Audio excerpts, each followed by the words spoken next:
cutback for Vasilev, and Lukic! A banger of a strike for Jovan Lukic's first MLS goal! It's fallen out to Westfield! Oh, wow! He's nearly taken the roof of the net off! Philadelphia pounce again! Who gets his goal in his Union debut? The record signing, off and running in his first appearance for the club.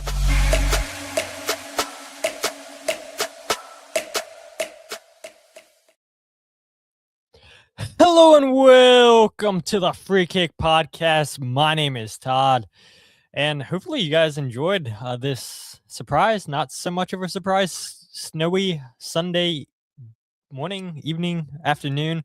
I don't know what time you guys got snow in PA, but I know it came down late in the night on Saturday into Sunday morning here in Maryland, and yeah, it was nice to not have work when it snowed, and hopefully by the time we wake up, a lot of the snow's melted, and hopefully you guys have no issues getting to work tomorrow. But with all that said, Jose and I have been telling you guys all offseason that it's going to be a busy time for the Philadelphia Union. It continues to be a busy offseason for the Union. And the first thing I'll say right off the bat, because I know we're going to get so many comments about this, we're not talking about the Jacob Glesnes or Ty Burrebo rumors. The report out there, we will not talk about either one of those. So if you guys are tuning in wanting our thoughts on that, we're not going to give it to you this episode. It'll be another episode, but we do have a lot to get to in regards to David Vasquez, now officially a San Diego FC player permanently. George Marks coming back to the Philadelphia Union. Philadelphia Union find out their Concacaf Champions Cup opponent. The 2026 Philadelphia Union schedule. Transfermarkt had a big update. And we have Blunder of the Week, since you guys were not happy with no Blunder of the Week last week. But with all that said, Jose, how you doing? Did your kids enjoy the snow? I hated the snow, and I hate snow, period, right? Like I'm not remotely interested in being out there, but obviously I was the one that went out there and shoveled it and dealt with it. The kids were not. They were somewhat interested, but there was just so much other stuff we were doing, right? Outside cleaning, besides cleaning out the cars and getting everything squared away. We just had a lot of internal and like in the house cleaning to get done. So it was good to get it done. And yeah, I stayed up late last night watching the latest episode of Pluribus, as well as the F1 movie that's on Apple. So when I took Olive out for her last potty break, I think it was around 12:45. That's when I realized that, oh, that's right, it's supposed to snow, because it was already half an inch of snow chilling in there. So quiet day. Rafael already has a 2-hour delay tomorrow, technically, but that doesn't matter. He goes to before and after care, so they still take him in at the regular time. So a lot to talk about, and I guess I just want to kind of add more to your point of not maybe jumping into the Burrebo and Glesnes. Like I think it's coming from trustworthy people. I know that there's movement. I've asked around myself, etc. But the reality is, like, selfishly, we want to stretch the off season because we don't know when it's suddenly going to dry up a little bit.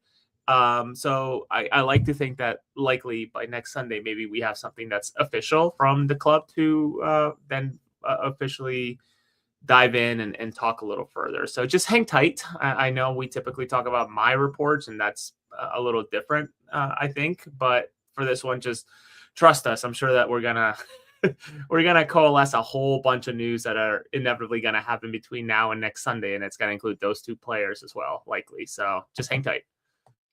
Yeah, so let's go ahead and talk about the first bit of news. That is San Diego FC exercising their permanent trade option for David Vasquez. We do know that David had went on loan last season with San Diego in July.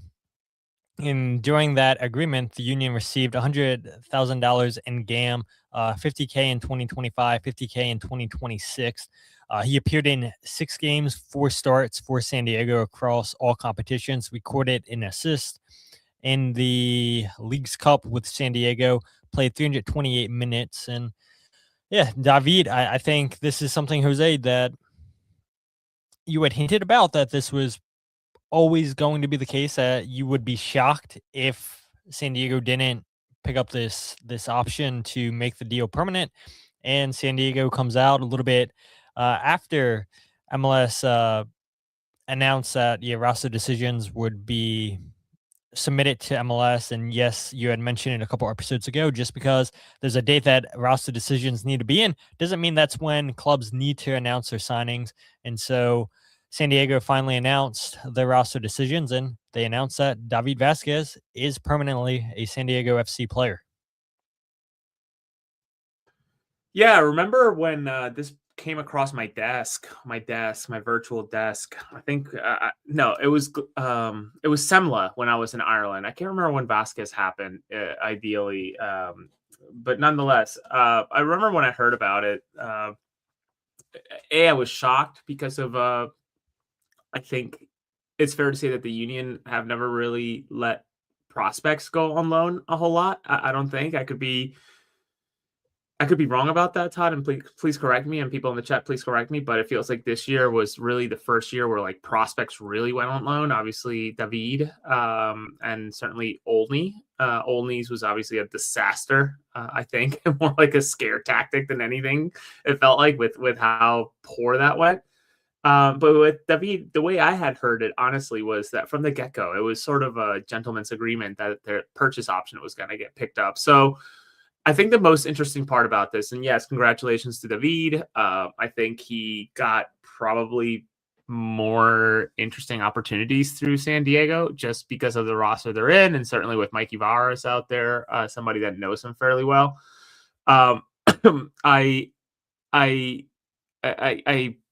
I'm most intrigued about when is the purchase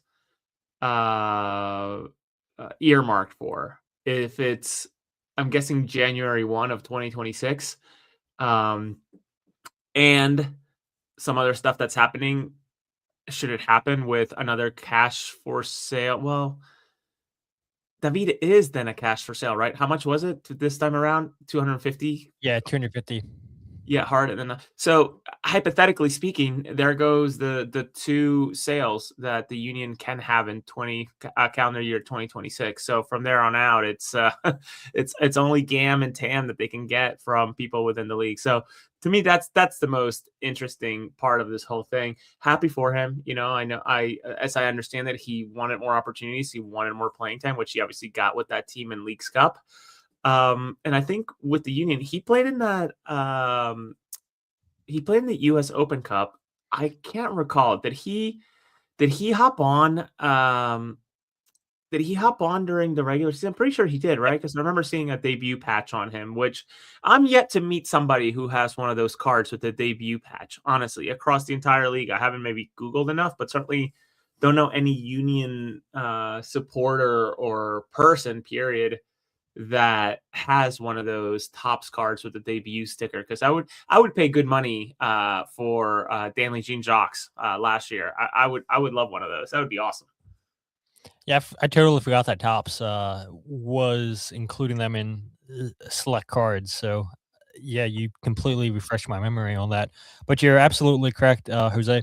He made his first team debut in the US Open Cup last year against Indy 11, starting as a left back, played 57 minutes. Union advanced on penalties 6-5. And then David makes his MLS debut against Columbus Crew on June 29th, playing 19 minutes in a 1-0 Union away loss. Now, the one thing I will say about David, and maybe I'll refresh your memory with this, Jose, the Union announced a homegrown contract for David back in 2024, but there was a lot of controversy with this decision. The Union had to get his rights from LAFC and LA Galaxy, and prior to that, The Athletic came out with a report in highlighting how the Union were maybe doing some illegal tampering, going outside their window with their homegrown territory rights, and teams around MLS had complained about it, and David Vasquez was one of these big players that LAFC and LA Galaxy were not happy with, that the Union eventually had to give both clubs compensation to sign David to the academy and then eventually get a homegrown deal. And we could honestly spend 10, 15 minutes, maybe even longer talking about this, but we're not. the homegrown territorial rights is so stupid in MLS. It is so dumb. MLS talks about wanting to develop players, talking about wanting to develop the American player specifically. Why are we handicapping players where they can go and where they can't go? If we really want to be the league that develops young American players, then shouldn't they go to the best academies? And I get it. You want your academies to be competitive and have a chance at the best of the best, but at the same time, right? Not all teams are run like Dallas. Not all teams are run like Philadelphia Union, who have a track record of producing and helping develop young players.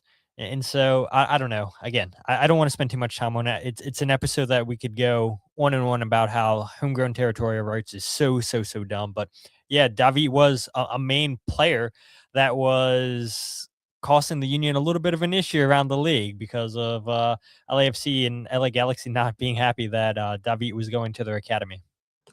All I recall about that whole thing is the shout out to the Philadelphia Inquirer, Jonathan Tannenwald writing the piece where it was, I wouldn't call it investigative. I think it was more of just the narrative behind it all of the only reason sort of like, it all, the stars aligned was that a bag got lost that had David's passport on the way to Mexico for a trial or something, or a tournament. I can't remember exactly what it was, so maybe I'm doing a bad job of summarizing, but ultimately it worked out, right? So I'm happy for him. I'm happy that, this whether people realize it or not, the pro path for a lot of these players in Philadelphia is never going to be linear, and it isn't linear in any place. But more than ever, it feels like it's so unbelievably crowded when it comes to the Union and the academy and the pipeline to get to the pro level. And I'm not talking MLS next round, I'm talking the first team specifically. That I wonder if this is just sort of the tale of a lot of these guys that sure they'll get their MLS next pro time, etc. But the jump to the first team is just, it's not even a jump. It's an Olympic hurdle. It's an Olympic high jump, more or less, right? It's or pole vault, I guess. That I hope David gets a hell of a lot more opportunities in San Diego. I think that there's going to be some more news out of San Diego here in the coming days with staffing and whatnot. So that's exciting to see. But gosh, I can't wait till next week when we can finally start talking about some other stuff that's going on. But for David wise, good for him. Happy for him. And I hope the Union are not too shy from here on out in terms of talent, right? I think you and I have talked about it so much. More talent out of the academy needs to go play elsewhere, not just within MLS Next Pro, but that's where I wish the only loan would have worked a hell of a lot better. It would have been so great to see more of USL and academy kids, MLS Next Pro kids going and getting that opportunity. I agree with you. But let's go ahead and move on to Philadelphia Union announcing that they have signed goalkeeper George Marks to a new contract through 2026 with club options for the shortened 2027 season and then the full 2027-2028 season. George Marks made 3 appearances last year with Union 2 after being released by Charlotte.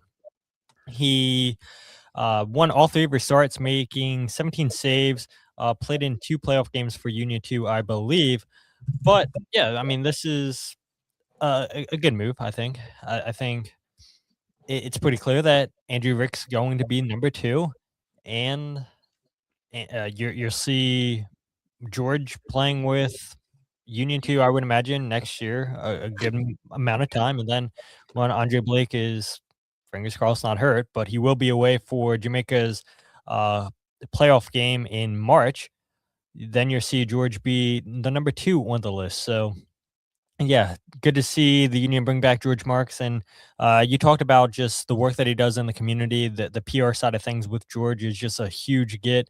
We had somebody a couple of weeks ago, Jose, mentioned on YouTube in the comments after the show that their daughter was in the hospital with chemo, and George Marks actually stopped by the hospital and stayed for a while talking with the listener's daughter, and then a couple weeks later hit up and see what the progress was. And so those are the type of stories that you love to hear, and those are the stories that I kind of wish that the team maybe would do a little bit better of a job highlighting. And don't get me wrong, they do a good job showing the community work. I know Nathan Harriel does a big job in the community. George Marks, I'm pretty sure the union put out a video with him doing some community work. But yeah, George Marks back with the union. But I think the most important or interesting thing about this is the union announced it's a deal for the short in 2027, something you and I have been talking about the last couple of weeks. I'm not sure if any other deals around MLS have included that short in 2020 season.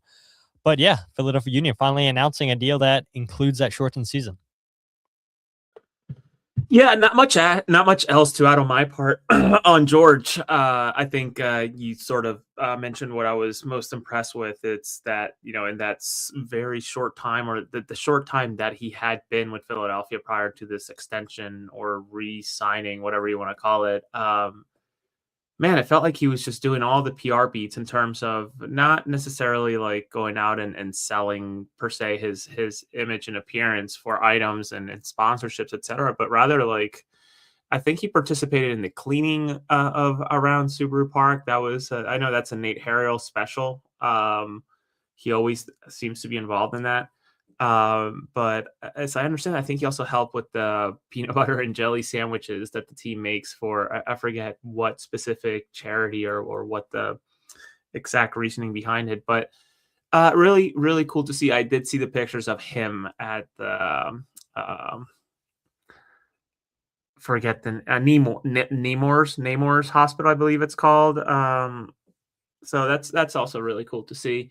But I think you're right. The biggest part is this new structure of deals, which I asked John Shear about it, right? Like what do these deals look like from here on out? And it sounds like from here until there's this flipping of the calendar, it is going to be this piecemeal of shortened season and then the real season. And again, as it stands right now, Oweithi Mekanya is only a player through the first half of that real season in 2027. So come January 1st, 2028, he is a free man, right? He can go wherever he wants, if I'm remembering the years of his contract correctly and aligning it with the new calendar year. So I wonder if there's amendments coming up to a lot of these deals. But, as I look at these roster profiles, which are obviously already outdated since they're from September, there are across the league some guys that are on deals like for example, Quinn Sullivan technically is one of those guys through 2027 guaranteed, but then the option for 2028. So like what does that look like? I don't know. I'm super intrigued onto what the real answer is for a lot of this, but happy for George, happy for the club. And I wonder what this means for Union 2 more than anything. I think that's a platform that probably makes most sense for the number 1 to be an academy kid, and then a number 2 that's someone else. Maybe that's where George fills in. But I don't know. I'm super intrigued to see whenever the hell the Union decide to release the Union 2 decisions, roster decisions. I don't think that's happened yet. Yeah, not yet. And there's other clubs around MLS Next Pro that have announced those decisions. So we'll see what that looks like with the Philadelphia Union. You do know that Alex Smith is going to St. Joe's in Pennsylvania with the Sullivan twins. Jojo Elliott's with Delaware. So you had 2 academy goalkeepers that had done well, that are at college or going to college. And so I'm sure there's other guys coming up through the pipeline. I'll be honest, I'm not quite sure who those players may be in terms of goalkeeper. And this Cello, right? Who the Union got from San Jose, left the academy, and is he back with San Jose now? I think Jose. I think so. He ping ponged around, from what I understand. Yes, I mean there's constantly movement in academies and everything. So yeah, I'm sure there's somebody in the goalkeeping department in the academy that I'm just not aware yet, and maybe we'll see them next year with Union 2. Let's go ahead, Jose, to what I think is going to be a pretty long portion, these next 3 topics of the show, maybe 4. But we'll start off with what I named the episode, Philadelphia Union. They knew their fate in the Concacaf Champions Cup, playing against an opponent they have never faced, which is always nice. I love these tournaments, and yes, as much hate as I give Leagues Cup, as much dissatisfaction that I have with that tournament, it is nice to see the Union every now and then draw against different Liga MX opponents that they've never played before, whether it be in the Concacaf Champions Cup or in Leagues Cup itself. But no, this is not a Liga MX opponent. This is a club from Trinidad and Tobago, Defense Force. They ranked 93rd in the Concacaf club ranking index compared to the Union's 11th place ranking. Defense Force was literally the last team to qualify for the Concacaf Champions Cup. We do know we have dates and times. The first leg will take place down in Trinidad and Tobago on Wednesday, February 18th at 6 p.m., with the return leg at Subaru Park on Thursday, February 26th at 7 p.m. Jose, there's a club that I don't know a ton about. The fan base, I would imagine, doesn't know a ton about. What I did find interesting is that a lot of players that play for Defense Force literally are in the Defense Forces of the country. So that is pretty cool to see that, yeah, these guys aren't full-time soccer players. They do have other full-time responsibilities, and it is cool to see players, and we've seen it in Europe too with lesser countries and lesser teams where there's been examples of teams that have had doctors. They've had other high profile professions that, okay, that's their full-time career, but on the side they're pretty good soccer players as well. And so yeah, this is a team that I think on paper the Union should easily beat. On paper should easily beat, but we do know CONCACAF Champions Cup, this is a very, very difficult competition. Going down to Trinidad for the first leg, going to be a tricky matchup for the Union. But yeah, regardless, the Union can get a brand new opponent and have the second game at home at Subaru Park. Yeah, I have nothing honestly to add about this team because it's yes, it's absolutely the last team to have qualified. And I think they only qualified because they actually qualified on a loss because of a result that happened elsewhere, allowing them to like automatically come through. But I kind of had like a, that's a Raven moment for a second as I'm looking at this roster and I saw somebody with the first name Kendall and I was like, wait, Saprissa? Like, what are we doing here all over again? Phenomenal TV mention. Well done, Jose. What's that? It's a phenomenal TV show mention. Well done. Go back. But hey, it's cool. They have two Shaquilles in the Defense Force FC. So listen, I'm most intrigued and it's a bummer, but also maybe a blessing that, the Union did not draw a bigger opponent from the get-go, because it's cool to see a home leg where, like a Puma is coming to town or goodness, any other big Mexican club. I wonder what I'm sure the tickets folks are probably kind of like, oh shucks, we gotta figure out how to sell Defense Force. So don't be surprised if there's some sort of weird promotion for this one. I don't know if it's too early for fireworks in February, but they got to find a way to sell the tickets for this one. But the biggest part too is the fans. I wonder how many TNT fans show up, how many Defense Force fans show up. I hope that it's a lot just because it's fun to see those different cultures, but can't imagine it's a lot unlike those Mexican fans that do come over. I think of the Cruz Azul guys. I was in Sea Isle for the Club América match when they came to Subaru Park. Was there for all the other ones, including Leagues Cup, and it's always fun to go in there. Obviously, I look a little different than most folks that go to Subaru Park. Kind of blend in a little bit, so maybe I get different treatment. But it's really, really neat to see them chanting and singing and screaming and just how loud they can be for one section only worth of people. So I hope that the TNT game is, I hope that they do well, but that's always tricky to go there. I still, whenever I hear TNT, I think of obviously the United. US game. the U.S. team not qualifying, which is still such an amazing, crazy thing that have happened and witnessed in our lifetime, right? At TNT of all places against TNT. Yeah, and then they had that goal back in was it 89, I think it was, where the US scored to qualify for the World Cup in 90, I believe it was. I mean, obviously that was way before I was born. So I could totally have my years mixed up. But real quick, I'm looking at the first division in Trinidad and Tobago Premier Football League. They have a club called Police FC. They have another team called Prison Services. Do they have Doctors FC? No Doctors FC that I'm seeing. I wonder what Central FC is. It's interesting. But yeah, Police FC. Man, if you get a red card against them, do they arrest you? I wonder. I wonder if there's enough of a population in that country for OnlyFans FC. Don't give them ideas now.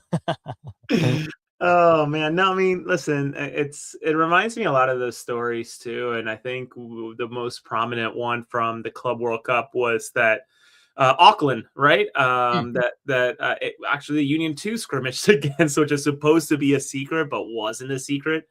I think they had a few full-time teachers also in that team. One of them actually even scored a header. I forget, was it Chelsea or somebody else? I forget who they scored a header against, but it was one of those cool. New Zealand, that's the country that they're from, if I recall correctly.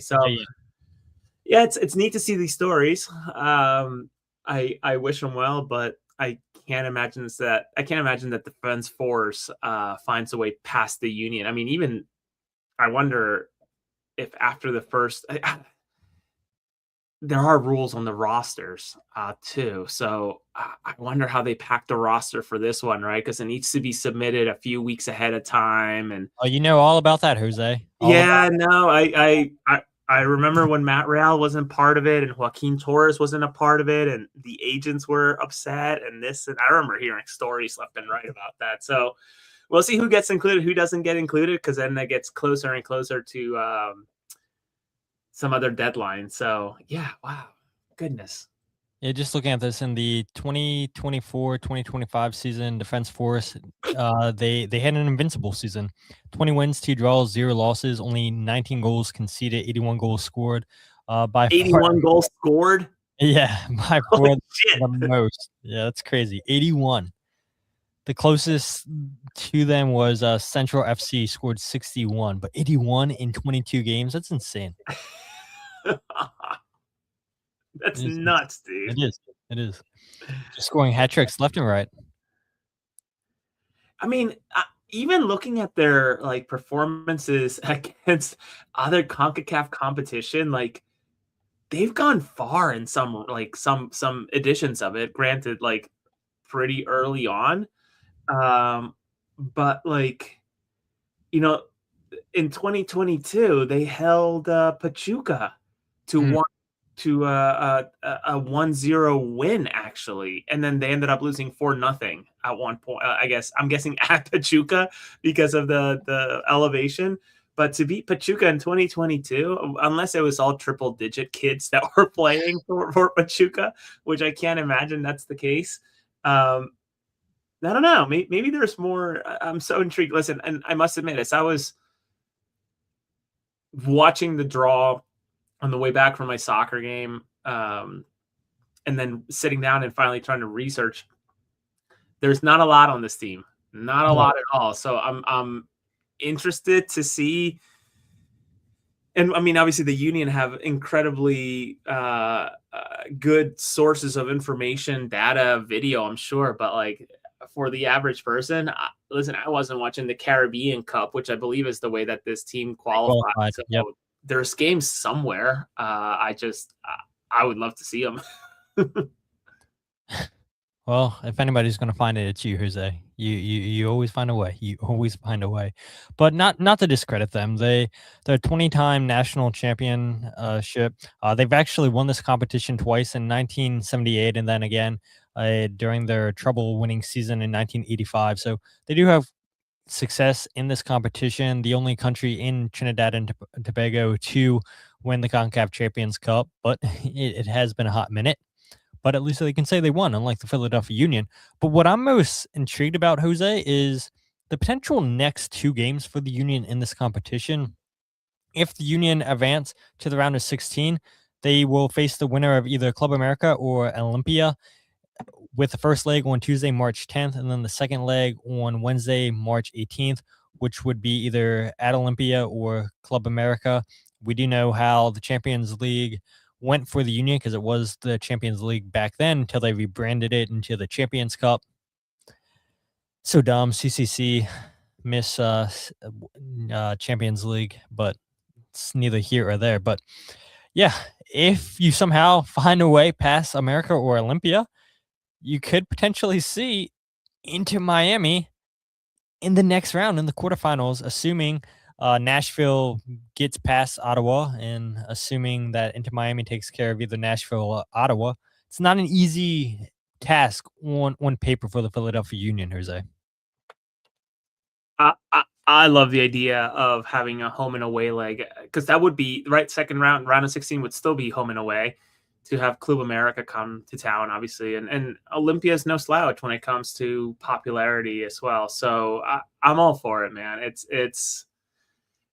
That's what gets me excited, right? To have another, you walk into, or I guess you park your car and you're walking through the parking lots, even if it's a random Wednesday or Thursday, you're still going to see street vendors selling bootleg jerseys. You're going to see food stands that are not supposed to be in the parking lot selling food. You're going to see fans that speak a different language and dress differently, etc. Like it's awesome to see. I'm just excited for it. So the Union obviously needs to take care of it. I'm also intrigued onto what pricing looks like for this game, right? Because I can't imagine Defense Force is going to sell too well. I could be wrong, but say it's Club America.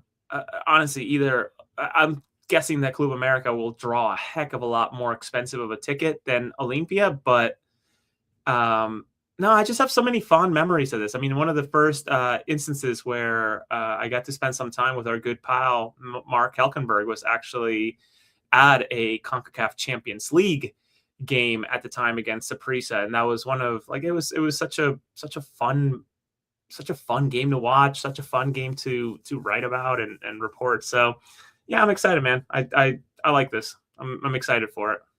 Yeah, I remember going to that Club America game, and I thought I left in plenty of time. I literally did not get into the stadium until the national anthem was going on. I could not believe it. I went over the Bridge. Commodore. Save you from the comments. Yeah, Commodore Barry Bridge.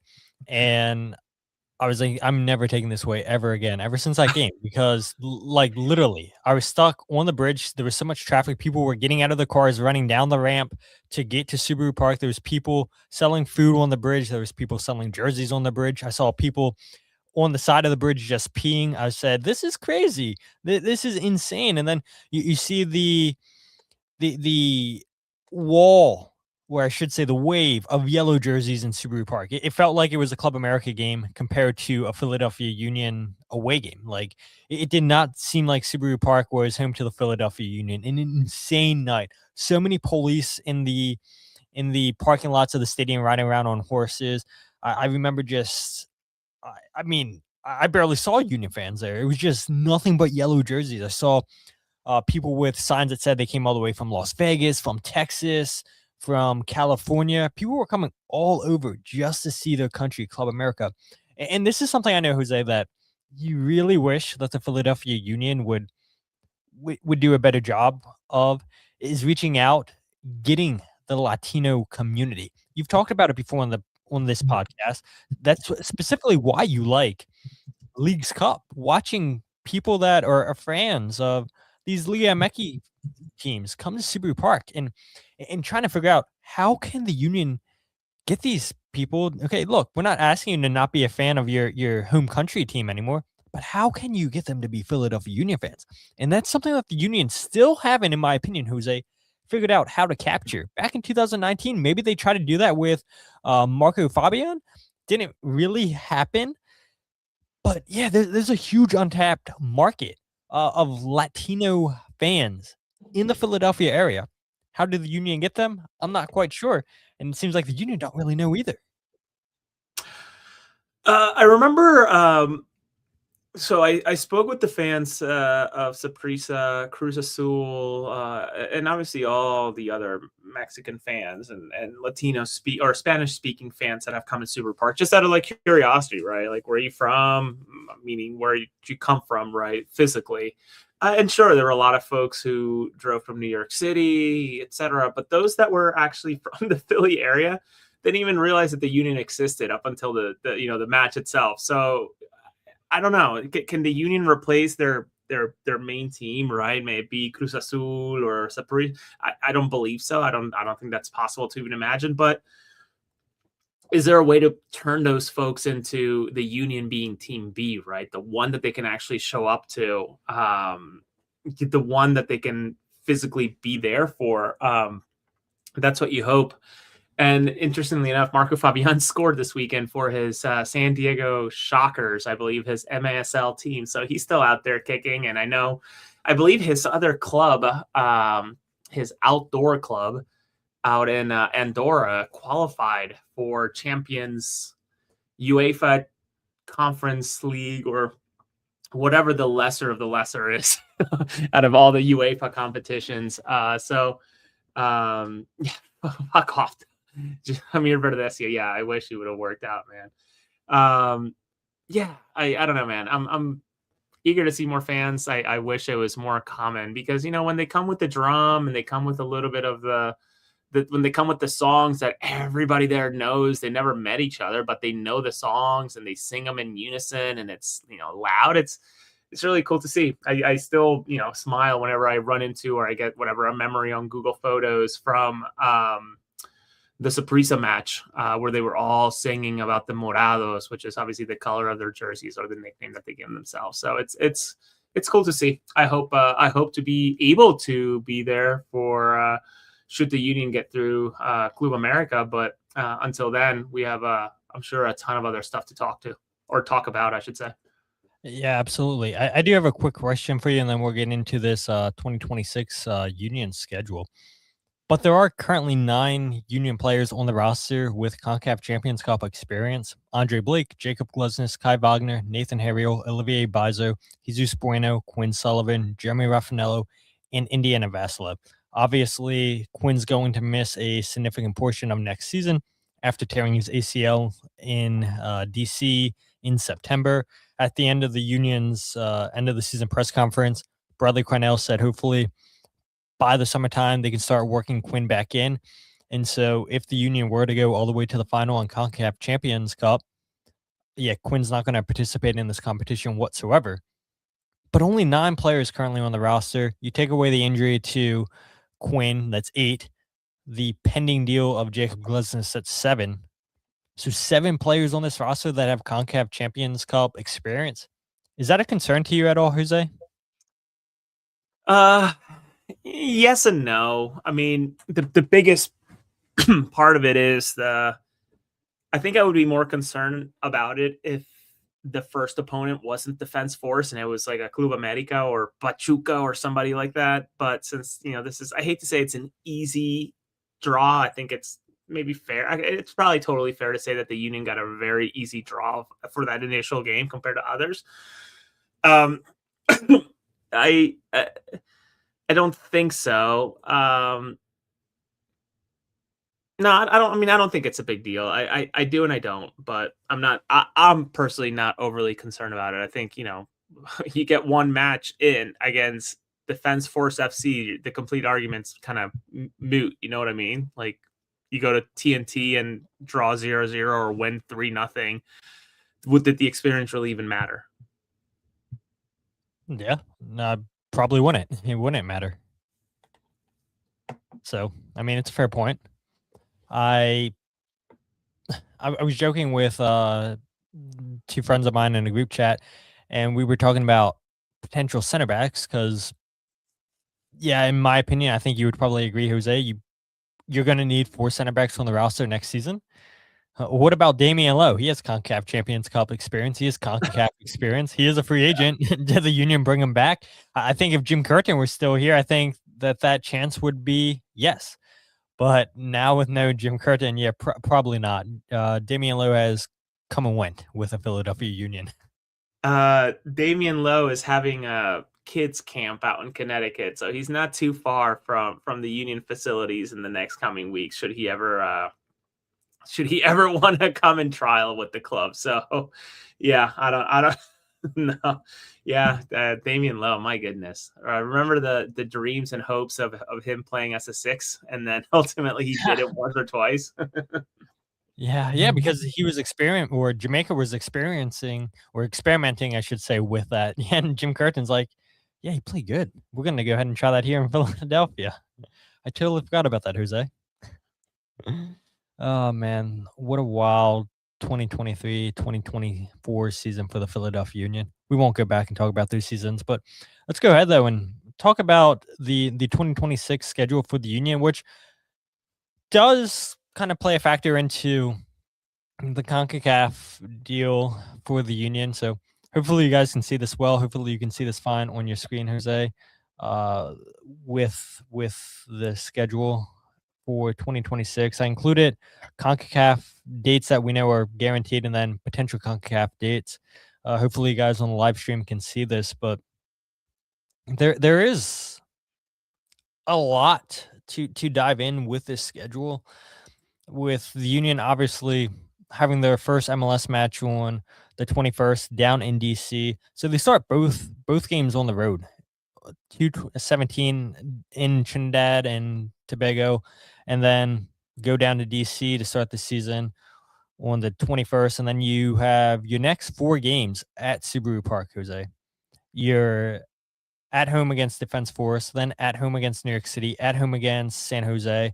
And then if you progress to the next round in the Concacaf Champions Cup, you have Club América or Olympia at home. So there's a lot of ways we can break down this schedule, Jose, and I don't know how in depth we want to go with the schedule, where I'm sure once we get closer to the start of the season, we'll probably talk about this. But I mean, just looking at the schedule the way it is right now, I mean, the thing that stands out to me is 13 confirmed midweek matches on the schedule. You have 6 in CONCACAF Champions Cup, or I guess I should say you have 2 confirmed in CONCACAF Champions Cup. And then if you go to the round of 16, and then if you go to the quarterfinals, semifinals, and all that, then it would come out to be 6. So it's really not 9 confirmed midweek matches, because you have the 7 in MLS, April 22nd at Toronto, May 13th at Orlando. You have a game at Red Bulls, you have a game at Miami, a game at Cincinnati, a game at Chicago, a game at Nashville. But yeah, seven midweek games in MLS is, I think, pretty normal, right? Yeah, it's pretty normal. You play your home and away games with. Actually, I might be missing away games in there for the Western Conference, so I have to go back to that. But yeah, I mean, you're gonna have a good amount of midweek matches this season, and we do know that teams that try to focus on CONCACAF Champions Cup at the beginning of the season do tend to kind of struggle, Jose, at the beginning of the year in MLS. Will that be the case with the Union? We'll see. But history does show us, yeah, teams do struggle at the beginning of the season once they try to focus on CONCACAF Champions Cup. I think immediately what I would say is just how much of a lifesaver it could be that the Union don't have to go to San Jose right before playing against Club América or Olympia in CONCACAF, because that means that they just save themselves going to the West Coast, having to go through all the madness of timing, time zones, etc., and then having to reset that a few days later in Philadelphia. So I think that's the immediate thing I would say. I also think that month of March is just pretty tough, actually. NYCFC, I don't think they're going to be slouches, though I guess we're I think everybody's waiting to see what happens with Hack, one of the biggest pieces of free agency right now. I think Atlanta last year was obviously awful. I can't imagine that they repeat being that awful again. So to sandwich what could be a pivotal away Concacaf Champions Cup match between Atlanta United and Chicago Fire, that's pretty tough. But then you get into some other interesting mishmashes, right? Charlotte before the first leg of the quarterfinal, but then the other leg between DC and Montreal maybe gives you a little bit of a break, especially if it's at home. I don't have much else to add about May other than Orlando, Columbus, Miami on the bounce. All three within 11 days. That's pretty tough. I guess Orlando's technically your easiest game in that stretch. And goodness, if they make the, CONCACAF final in May, that's an even harder month, I would think. Obviously July is pretty light coming off of the World Cup. But then that's another tough stretch there in August. Austin away after Miami at home, and New York City on a Wednesday, by the way. Miami at home on a Wednesday. That's terrible marketing. That's gonna be terrible for sales. I mean, it's a lot. I'm already getting overwhelmed thinking about all the driving to Subaru Park and having to, it's champagne problems, right? Like we get to go and watch soccer and write about it, report on it, etc. It's just a lot to think about, and just how quickly we're just evaporating months as we talk about this schedule. It's gonna go fast, but I don't want it to go that fast. Yeah, I mean, I guess I'll go back up to April real quick, which on paper looks like the busiest stretch of the schedule for the Union. 8 total dates if you include the MLS and CONCACAF Champions Cup matches, 5 in MLS, and then potentially 3 in CONCACAF Champions Cup because you have the quarterfinals, and then the 2 semifinals games would overlap. But that is kind of where the season could fall apart, Jose, where you want to focus on MLS, but you also want to focus on CONCACAF Champions Cup if you get that far. You've got league road games. You've got international competition. You're playing so many games in that month of April. And that's why depth is so important. And I get in. This is the only thing I'll say about Vrebo and Glesnes, where fans are like, we need depth with all the competitions we're in. I totally get it. Trust me, the Union aren't going to just sell guys or trade guys just for the sake of it. If they're going to get rid of guys, they're going to bring players in to replace. There's no debating that, I think. That's the only thing I'll say about that. But you only have 2, maybe 3, depending on how the quarterfinal is, away games or home games in April. Everything else is away. Away to Charlotte, away to Montreal, away to Toronto, away to Columbus. That's brutal. That is brutal, which could honestly be detrimental to this team. And so, yeah, I mean, we're in December, and I get it, months and months away, but I would be curious, and I'm sure Bradley Cornell and his coaching staff are already having these conversations, just mapping out, okay, the potential dates. How do we do recovery and all that stuff? But yeah, I would be curious to see how they exactly handle a month like April that could just be so detrimental to how their season goes. Now, the good thing is, going all the way to the bottom, the Union do have a ton of home games to end the season. They have 7 of the last. Can I do the math? 7 of the last 11 games at home, and they obviously end the season against Toronto at home. But yeah, still looking at that, back-to-back away games at Nashville on a Wednesday, and then you got to go to Cincinnati away, and then you come home the following week to Toronto. And don't forget, folks, because of how the schedule is going to be this season, because of the World Cup in June and July, the season goes a little bit later into October, which is a good thing for playoffs, which means that MLS won't have to take a break during the international duty because of the way the schedule is going to figure out. So that is a plus, that the playoffs won't get interrupted by international duty. But yeah, looking at this, Jose, it does seem like the beginning of this season, a lot of road games going to be brutal for the Union. But then towards the end of the season, if you're chasing points, trying to get into a top 4 spot, you have a chance to really get some points. And we know how well the Union played at Subaru Park last season, and hopefully that continues next year. Yeah, I don't have much else to add. It's obviously a daunting schedule, and I think the piece missing here is Leagues Cup, where and how Leagues Cup fits. Right? August probably, or yeah.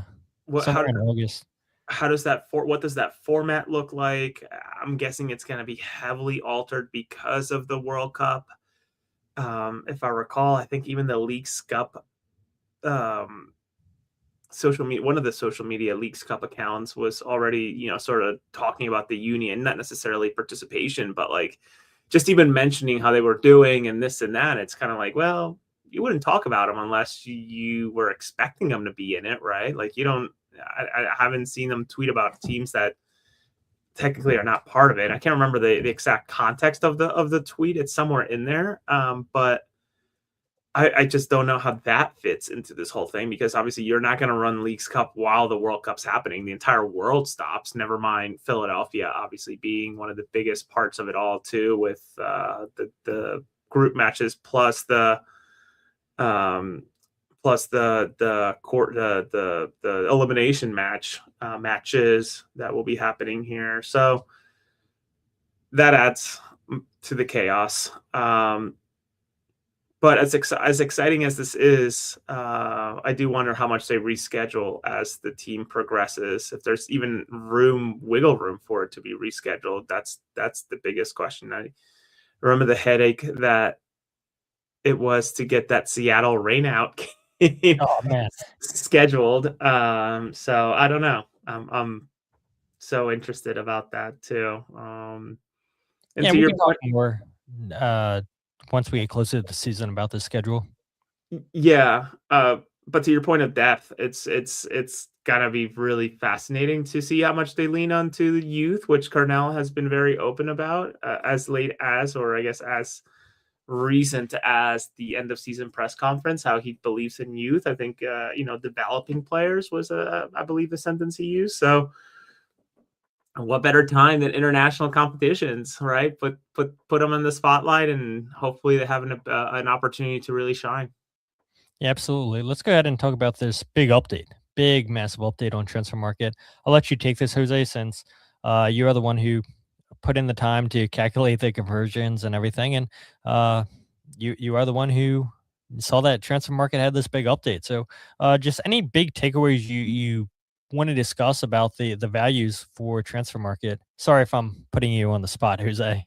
A little bit. I had to pull up what I wrote. Yeah, it's I think the biggest point. I know people get so tired of me saying it, but I don't know how long Owethu sticks around. That transfer value is so good and it can certainly be better for someone like him. It's unfortunate that, and I think I know where this might go at some point in the show, but it's unfortunate that Owethu's not getting a shot with the national team, because I think that value would go a hell of a lot higher too. Jovan Lukic, obviously exploding in terms of value, and I think it's only going to go up higher as he continues to perform in MLS. And who knows? Like, I can't imagine, but who knows if maybe he gets a shout for the Serbian national team, even as a preliminary roster player. Danley, I'm also intrigued about his value too. How much higher can it get considering he's 25? And beyond that, good for the academy kids. I hate to say I'm shocked, but Sal Olivas being technically more valuable than Eddie Davis is interesting to me. I don't understand that unless it's due to nationality. having a dual citizenship there with being also Mexican. I don't know if that has something to do with it as I think about all the factors, because I personally don't see it from watching games, and that's just obviously that's my opinion. But I think I was more I was more interested on the players that lost value. I'll tell you that. I think Glesnes dropped in value, which is interesting. Especially after such a good season, but I think that's just the result of father time taking its toll on valuation. And Andre Blake, man, one of the biggest what ifs of the entire Union history, granted not very old. What if he would have gone to Europe? What would this club have been had he had his shot in the championship, or who knows where he could have ended up after a couple of years in Europe? So for him to have stuck around the majority, if not all, of his professional career with Philadelphia is fascinating, and he can just continues to have his value chipped away as he gets older and older, because he's 35 now, and if I recall, he's got till 27. I guess the last half of 27 is when his contract. 27. Yeah. So at that point, he'll be 36, 37. And if there's some sort of amendment and he finishes that 2028 season, he'll be a year older. So yeah, I wonder how much longer he's got. But Olivier Mbaizo, I'm still shocked that he's 500K or whatever the dollar amount was. That to me shocked me a little bit. But what did you think? Yeah, I think for me, Jovan shouldn't be a surprise that he went up as high as he did, but we were talking about it for a long time, Jose, that this was going to be a good signing, and credit to Mark Elkenberg for putting together a very extensive highlight tape before the season even started for Lukic and highlighting all of his strong points in his game. I mean, 150% increase in his value from 1.7 million to 2.9 million, almost $3 million. I'd imagine, and yes, we talked about it, Jovan did not have a good game against New York City, but when you look at the whole of his season, phenomenal season for Jovan Lukic, and because he plays in a position that doesn't get a lot of credit, doesn't get a lot of looks, was never going to be up for newcomer of the year, but phenomenal season regardless for Jovan Lukic. I am interested in seeing Milan Ilaski's value going up to 3.5 from 1.4, so 66%. Do you think that's surely because of what he did in the second half for the Union? Or do you think they're looking at what he did at the beginning of the season with San Diego? Like, I know Milan was good for the Union. You could even say great for the Union in the second half of the season when he came over. But that seems like it's a pretty big jump, in my opinion. Yeah, it's a massive jump. I think it's a holistic look at the year, but obviously this is an update. I don't have historically what he would have been valued in the first half of the season while he was with San Diego, and certainly not while he was out in where was it? Is he in Norway? No. Where was he before San Diego? Denmark. So yeah, I think it's probably holistic, but that's a big jump, and $3.5 million is not a bad price for somebody that they're paying as a TAM player. That's good business on the Union, and I know good business is a not great phrase around Union fandom nowadays. Yeah. The only thing that I'll say about Macania is I'm not shocked that his increase was 100% at 2.3 million. But the only thing I would add is once he gets sold, I don't think it's a secret that Macania gets sold eventually because of how talented of a player he was coming out of Africa. Obviously, Ernst Tanner saw that value, saw the potential of his talent, and didn't really get his chances here in Philadelphia under Jim Curtin. but we saw what he could do in his first full season with Union. And yes, I know injuries play a factor into him getting a chance, but it also does help that you have a coach from the same country. As you and Mbekezeli is talking about that so many times. I believe in the interview, Jose, that you shared with Mbekezeli talking to the South African radio, he mentioned just him and Cornell being from South Africa and they could relate. But the Union are 100% going to be asking for a lot more money than $2.3 million from Mbekezeli. There is no way. And I know there was an article out maybe a couple weeks ago mentioning that the Union had got calls for Mbekezeli last season, that calls would continue to happen for Mbekezeli this offseason. Union fans don't look at that value at Mbekezeli on Transfermarkt that says $2.3 million and think, oh yeah, the Union are going to sell for around $3-4 million. It's absolutely not going to happen. He's way too young. He's a promising player, and because of what Blunder of the Week is, we'll tie into that. But if he was getting calls up with that national team, I do imagine, Jose, that value by Transfermarkt would be higher than his $2.3 million that he's listed at right now. I think so too. And I think this probably is a good time to also say, I hate to call it parasocial. I feel like that has such a terrible correlation to what it means. Almost like a few years ago, I guess it's fair to say, maybe fewer than 3 years ago, I used to refer to AI as like the bots in video games, right? Like, oh, the AI is so stupid. But obviously that meaning has changed so much over the years. The most recent year or two with Pandora's box being open with whatever. But like, this is a sport, and I know it's easy to get attached to these players, and people go on and buy the jerseys, and obviously the team markets the hell out of them, etc. But the reality is that like it's ultimately a business, and I think we'll talk about it more next week if and when these things come to fruition in terms of hitting the finish line and transfers out. But like these guys are moving on to bigger and better things potentially. Like, I'll touch on it for a second, but like with Glesnes, the dude's moving to California, likely going to make more money than he's making in Philadelphia. I think life is okay. Like I think he will be okay. You may be disappointed, and that's fair, I suppose, but like it is a business after all. And he's going to be fine. It's not like these guys are being dumped onto the street or anything like that.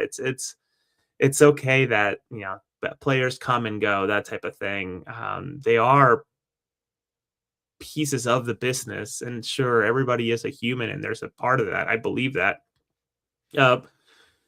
But there are very, very few clubs in the entire world that can call themselves not selling clubs, right? Those are the Manchester Cities, the Manchester Uniteds, etc. Those big clubs. Everybody else, whether it's in Brazil, Argentina, etc., all those clubs have to sell to remain afloat and remain profitable, remain even just break even, which I don't even know that the Union truly break even, to be completely honest with you. So I guess all I ask is for those that listen, those that read our stuff, just to understand that ultimately, yeah, it's easy to get attached to these players. It is ultimately a business after all.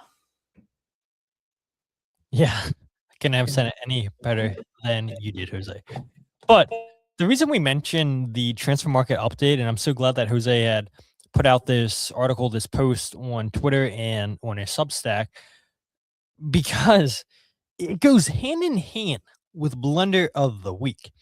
Now, there was a comment a moment ago that said that they hope that Mbekezeli can get caught up to the South African national team, and there is no way in hell Mbekezeli gets caught up to the national team with Hugo Broos as the national team coach with South Africa because of these comments we're about to play.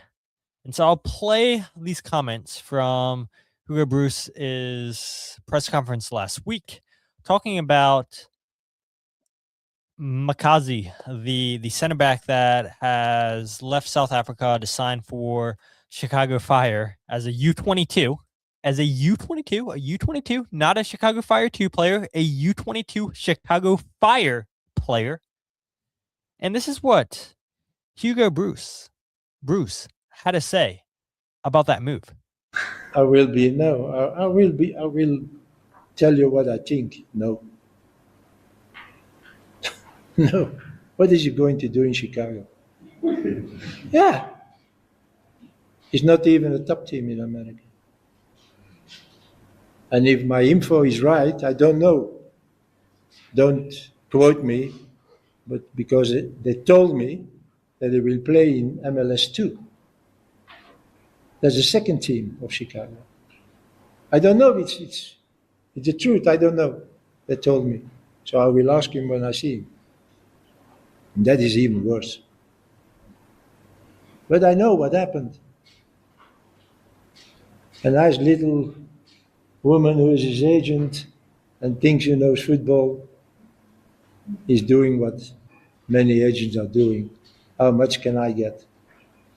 If she is a little bit clever, she knows that there is AFCON, and she knows that next year there is World Cup, that there will be other teams better for his career to go to, and not to Chicago. What is he going to do alone there in the big city like that? So no, I don't think it's a good choice. I mean, there is so much to dissect there, Jose. First, I mean, the misogynistic and sexist comments to bring in that his agent's a woman. What does his agent being a woman have to do with him getting a move to a different league? Has zero to do with it.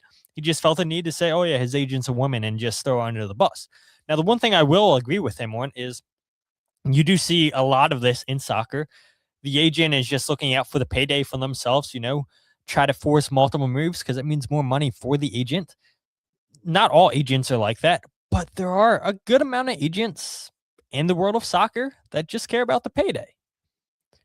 But my issue, and I went on a rant to you, to Kyle and Jillian Albany, to other friends. I even went on a rant about this to a customer at work last week. I didn't even tell you guys this. I told Kyle. I left him like a 5-minute voice note, which is crazy. I was so heated. After the customer left the office, I called my sister up. I was so heated because he asked me, he's like, I have friends that are big into soccer. They say the U.S. is on the downfall. The U.S. isn't going to do good in the World Cup, that they're in a tough group. I'm like, what? The U.S. got in the easiest group they could possibly get into. And they're like, yeah, and they tell me that MLS is nothing but a retirement league. It's a bad league. And so it's just so funny. All this stuff happens last week. I hear the comments from the South African national team boss. I hear the comments. I see the comments by all the South African fans on social media. I have this American coming at me saying that MLS is a retirement league. And the first thing I would say, Jose, Miguel Almiron, John Duran, Diego Gomez, Brunner, Tati Castellanos, Christian Cáceres, and I can go on and on and on. For foreign players that join from lesser leagues to MLS, they develop in MLS and then go to top 5 leagues in the world. Top 5 leagues in the world. Do they do good? Do all the players do well in the top 5 leagues? No, they don't. But look, MLS helped them get that move. MLS helped develop them. MLS helped put them on the map. There is more people watching MLS than the South African Premier League. That is a fact. It is a lot easier, thank you, Apple, to watch MLS compared to the South African Premier League. And this isn't me trying to bash on that league. This is me standing up for MLS, stating a fact. There is more players that Chicago Fire have developed in the last 10 years that have played in the World Cup than the South African Premier League has developed and sent to the World Cup. That is a fact. But for this guy who, I get it, he's 71, 72, I believe he is. Typical European, he's from Belgium. It's that typical European mindset, oh, MLS is a retirement league. 10, 15 years ago, sure. Yes, you still have the Thomas Mullers, the Lionel Messi's join, but you have more younger players, Jose. joining MLS, staying in MLS for a couple seasons, and then getting sold to Europe, getting sold to not just European teams, but top 5 leagues in Europe. And to come out and say this is a horrible move. If the agent's smart, she can go ahead and get a bigger move for him because of AFRICAN, because of the World Cup. Who's to say, Jose?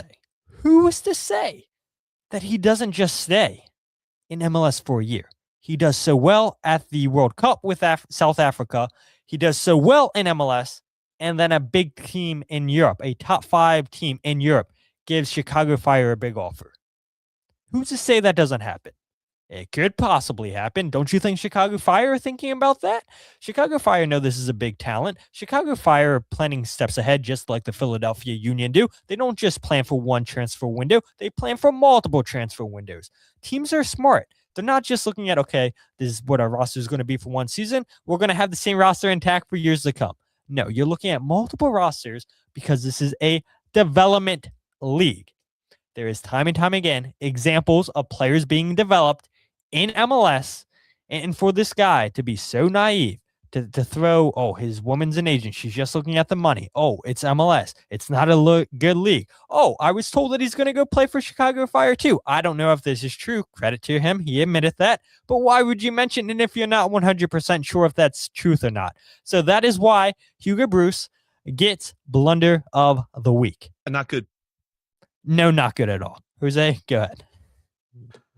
Yeah, I mean, I must admit, like, it was disappointing, obviously, to hear this man speak the way he spoke. And listen, if you delve into the pits that is or are those comments after that video, not necessarily from my specific writing on it or sharing, but rather from, like, South African press folks that were sharing the clip. You can tell that they have a very different mentality. Some were kind of some folks were kind of like, oh, I love this guy. I love how blunt he is. It's like, yeah, maybe there's some truth to that, sure. But I don't even know that the comment. I think the worst part of it came through when speaking about Mbekezeli, which was his comment of, he's certainly coming in as a black guy, and when I talk to him in my office, he'll come out as a white guy. I'm like, holy shit. Like, that one took me for a loop. I actually had to rewind it a couple of times to make sure I understood it and do some Googling myself to, like, is that a phrase or something like that I'm missing? That's maybe like, an idiom in South Africa. I don't know.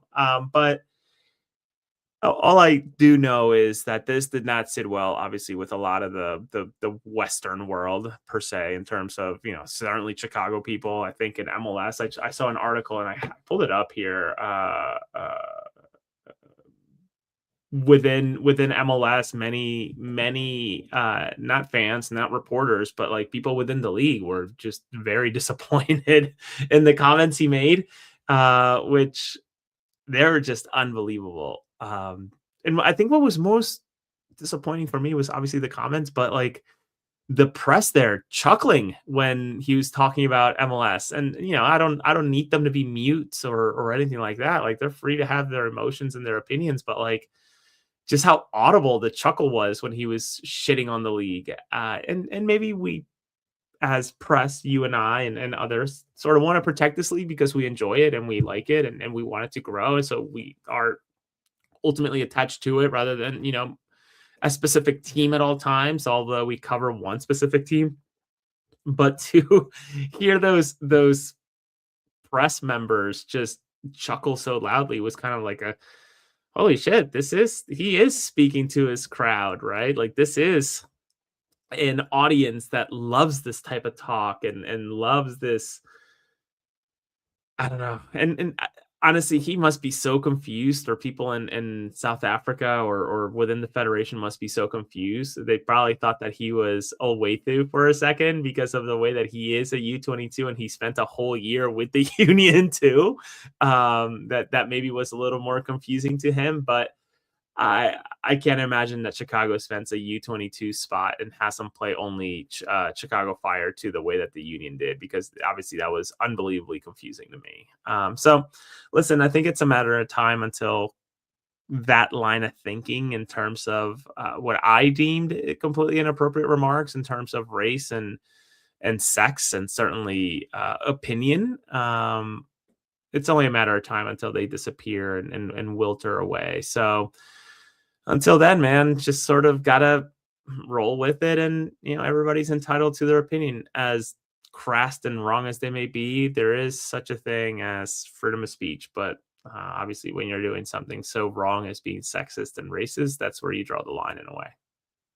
Yeah, unbelievable. I mean, the whole press conference. If you guys watching live or listening back on the RSS feed, if you guys want to listen to the whole press conference, it was like 44 minutes, 45 minutes, something like that. A long press conference. So if you guys have time after this episode, if you guys want to go ahead and listen to another long episode or a press conference, then I'll leave a link in the show description for you guys. But yeah, I knew we would have a lot to talk about, Jose. I knew that I would be heated because I was heated hearing this. I was heated seeing the comments on social media.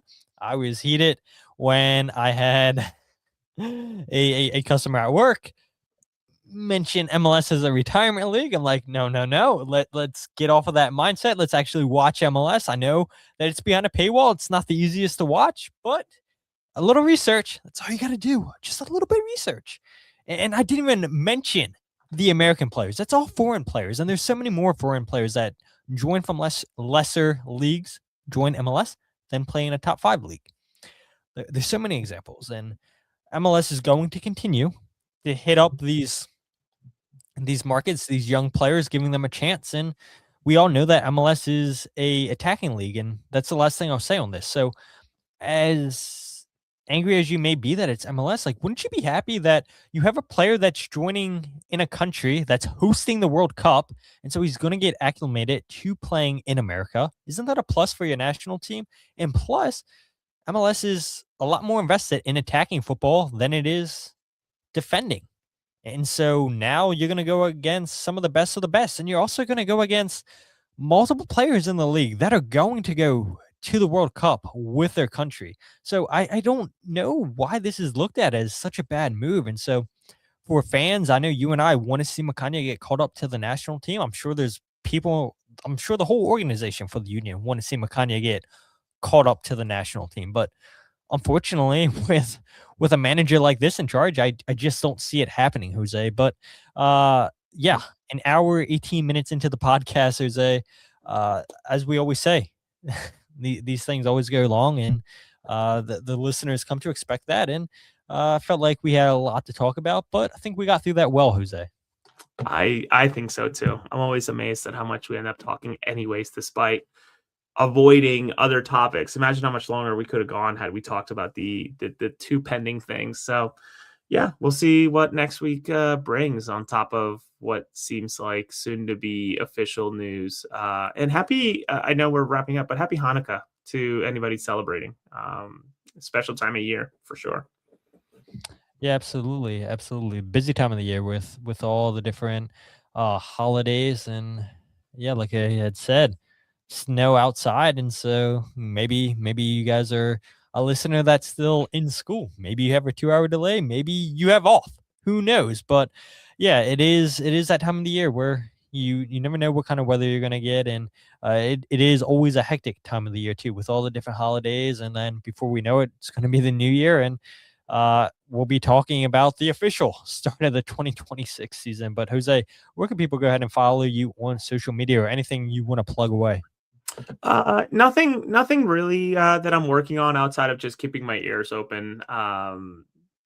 I haven't been honestly digging too much outside of a couple of things that I think are being worked on. Hence why the Baribo and honestly, I like to save social capital too. I don't want to pester people during what is unbelievably short of an off season. Plus everything that's going on in the perimeter with the Ernst Tanner investigation. So Baribo and Glesnes departing were sort of a shockers to me in a way. But You can find me at Jose R. Nunes 91. Again, not writing too much outside of just reacting or, I guess breaking something.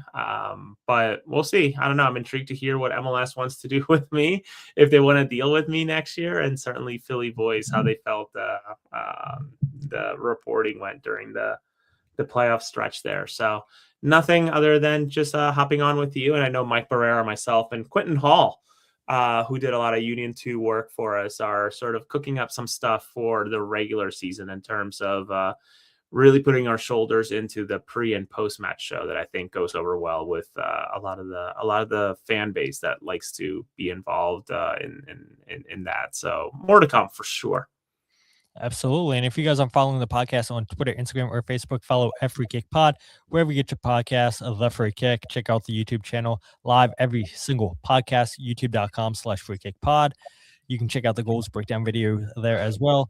I promise you guys, I'll have a top 10 goals, top 10 save video coming out here in the next couple weeks. I'll probably try to milk it to do like the top 10 saves first, and then top 10 goals of the season, and then obviously continue to do the podcast as we always do.